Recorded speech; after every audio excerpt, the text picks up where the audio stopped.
तो दोस्तों आज हम लोग जिस कंपनी के बारे में बात करने वाले हैं उसका नाम है RVNL यानी कि रेल विकास निगम लिमिटेड। आप इस कंपनी का चार्ट देख रहे हैं कि आप बेहतरीन पैटर्न बनाते हुए लगातार प्राइस एक्शन बनाते हुए ऊपर जाते हुए ये स्टॉक अपने लाइफ टाइम हाई पर आज चला गया है। आज इसमें 17% से ज्यादा की तेजी देखी गई है और आप इसका चार्ट देख रहे हैं, इसमें क्या बम्पर वॉल्यूम्स देखने को मिल रहे हैं। ये दोस्तों इसका वीकली चार्ट है, आप देखेंगे सितंबर के स्टार्टिंग से ही इसमें रैली आनी शुरू हुई और अब ये रैली रुकने का नाम नहीं ले रही है, वहां से लगातार ऊपर बढ़ती हुई आगे चली जा रही है। तो यहाँ से जो आने वाला टारगेट है वो जानने से पहले एक बार हम पहले इसकी फंडामेंटल एनालिसिस देख लेते हैं। तो कंपनी का नाम है दोस्तों रेल विकास निगम लिमिटेड। 491 रुपए इसका मार्केट प्राइस है और इंट्राडे में आज इसने 17% से ज्यादा की क्लोजिंग दी है। मार्केट कैप 1,02,385 करोड़ का है। स्टॉक P70 का है, थोड़ा हाई हो चुका है।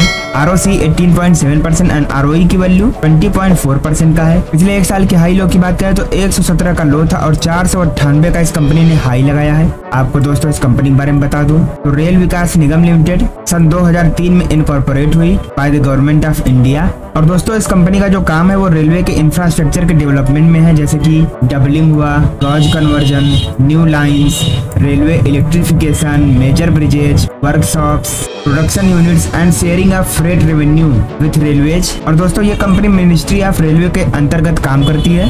ये दोस्तों पिछले एक साल का चार्ट है, आप देखेंगे इसमें कितनी तेजी से, कितना जल्दी, कितना बड़ा रैली देखने को मिला है। इसके प्रोज एंड कॉन्स की बात करें तो अच्छी बात है कि ये company healthy dividend pay out करती है और इसका जो सेल्स ग्रोथ है वो भी पिछले 10 सालों से अब काफी तेजी से बढ़ रहा है। वहीं पर इसके कॉन्स की बात करते हैं तो ये स्टॉक अब 13 टाइम्स बुक वैल्यू पर ट्रेड करने लगा है और प्रोमोटर्स ने पिछले 3 सालों में अपनी जो होल्डिंग थी उसको अभी गिरा दिया है, यानी कि आउट डाउन कर दिया है। RVNL के अगर हम पीयर कंपैरिजन की बात करें तो ये इंफ्रा सेक्टर में कंस्ट्रक्शन का काम करती है। नंबर 1 पर रेल विकास निगम लिमिटेड ही है, उसके बाद आपका IRV इंफ्रा हुआ, IRCON international, GR infra projects, PNC infra, HG infra and KNR construction जैसी और भी शानदार कंपनियां हैं इस मार्केट में जो कि काफी अच्छा काम कर रही हैं। इसके क्वार्टरली रिजल्ट्स की बात करें तो इसका जो सेल्स ग्रोथ है वो मार्च 2021 में 5,578 करोड़ का था, मार्च 2022 में 6,438 करोड़, मार्च 2023 में 5,721 करोड़ और मार्च 2024 में 6,701 करोड़ का रहा।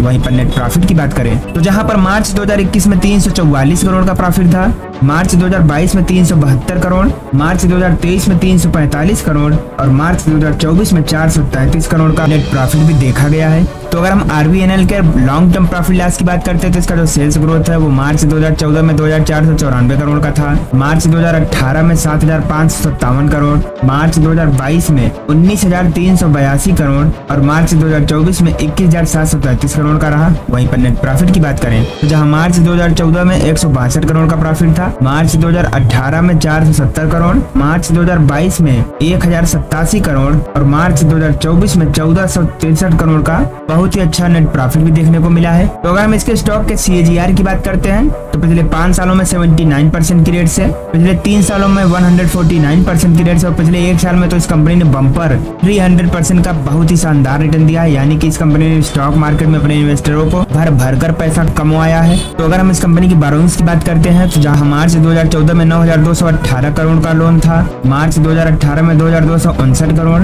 मार्च 2021 में 5,931 करोड़ और मार्च 2024 में 6,033 करोड़ का लोन है। वहीं पर टोटल एसेट की बात करें तो जहां मार्च 2014 में 13,195 करोड़ का एसेट था, मार्च 2018 में 7,712 करोड़, मार्च 2021 में 13,550 करोड़ और मार्च 2024 में 18,734 करोड़ का टोटल एसेट है, जिसकी तुलना में अगर लोन की बात करें तो लोन अभी भी काफी ज्यादा है। तो दोस्तों अगर हम कंपनी के शेयर होल्डिंग पैटर्न की बात करते हैं तो प्रमोटर्स की हिस्सेदारी जहां जून 2021 में 78.20% थी, वहीं पर मार्च 2024 में 72.84% की हो गई है, यानी कि प्रमोटर्स ने अपना पोजीशन काफी तेजी से कम कर दिया है। FIIs की होल्डिंग 0.25% से बढ़कर 2.32% हो गई है, DIIs की होल्डिंग 9.26% से घटकर 6.18% एंड पब्लिक की होल्डिंग 12.29% से बढ़कर 18.6% हो गई है। तो दोस्तों अगर हम RVNL की फोरेंसिक एनालिसिस करते हैं तो इसमें 8 पॉजिटिव संकेत, 3 न्यूट्रल और 6 नेगेटिव संकेत देखने को मिल जाएंगे। जैसे कि कंपनी की जो लायबिलिटीज है वहाँ कोई दिक्कत की बात नहीं है, कंपनी के प्रोमोटर्स ने कोई भी शेयर प्लेज नहीं किया है, अदर इनकम इनकी काफी अच्छी आ रही है, रेवेन्यू भी लगातार बढ़ता जा रहा है, प्रोमोटर्स की जो होल्डिंग है पिछले 90 दिनों में स्टेबल है।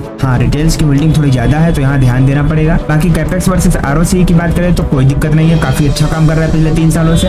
वर्किंग कैपिटल भी अंडर कंट्रोल है, सेल्स ग्रोथ भी इनकी काफी अच्छी रफ्तार से बढ़ रही है। ROCE की जो स्ट्रेंथ है वो भी लगातार स्ट्रांग होती नजर आ रही है। तो इनका जो डेप्थ है वो भी थोड़ा हाई है, तो यहाँ भी थोड़ा ध्यान देना पड़ेगा। तो दोस्तों अगर हम इसके रेवेन्यू की बात करते हैं तो इसका जो प्रोडक्ट है MOR projects and executed by zonal railways more than 82.9%। MOR यानी कि मिनिस्ट्री ऑफ रेलवे का जो मेट्रो प्रोजेक्ट्स है वहां से 9.2% का। SPVs 4.7%। लोकेशन वाइज अगर हम ब्रेकअप करते हैं तो 100% बिजनेस इंडिया से ही होता है। और अगर इसके ऑर्डर बुक का ब्रेकअप करते हैं तो न्यू लाइन के काम में इसका 42% का हिस्सेदारी है, doubling 28%, metro projects 13%, business development 7% and other like bridge and construction 4%। तो दोस्तों अगर हम इस कंपनी की चार्ट की एनालिसिस करते हैं तो आप देखेंगे अपने IPO के बाद इस कंपनी में ऐसी कुछ खास तेजी नजर नहीं आई, यानी कि ये लगभग 2 सालों तक इसमें कोई रैली नहीं देखने को मिली।